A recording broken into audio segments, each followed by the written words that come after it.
សួស្តីបងប្អូនទាំងអស់គ្នាថ្ងៃនេះយើងនឹងនិយាយអំពីបញ្ហាការ save job backup ណាហ្នឹងហើយអូខេជាមេរៀនបន្ទាប់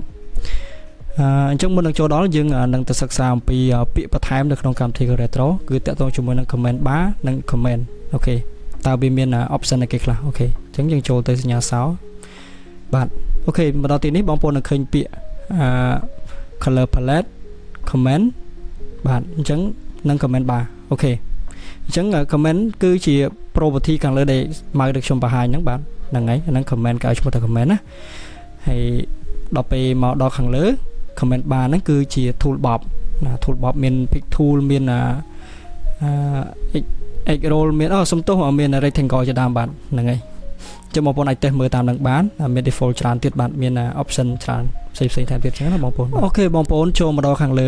គេនឹងឲ្យឈ្មោះ appearance យើងអាចដូរពណ៌ដូរ color ទៅសទៅខ្មៅគឺស្រេចចិត្តបងប្អូនអញ្ចឹងណាហ្នឹងអាចដូរពណ៌បានឥឡូវយើងចូលទៅដល់បញ្ហាការ save job backup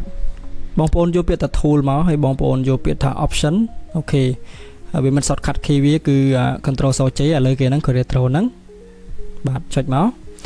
បាទហើយរកពាក្យថា save មកហើយបងប្អូនដោះ tick ដូចខ្ញុំមកបាទហើយយកទៅ OK ទៅគឺរួចរាល់ហើយគឺរបស់យើង save លេខជាប់ backup ទៅហើយបាទអញ្ចឹងវីដេអូហ្នឹងមានប៉ុណ្្នឹងទេបាទអរគុណជួបគ្នាវីដេអូក្រោយ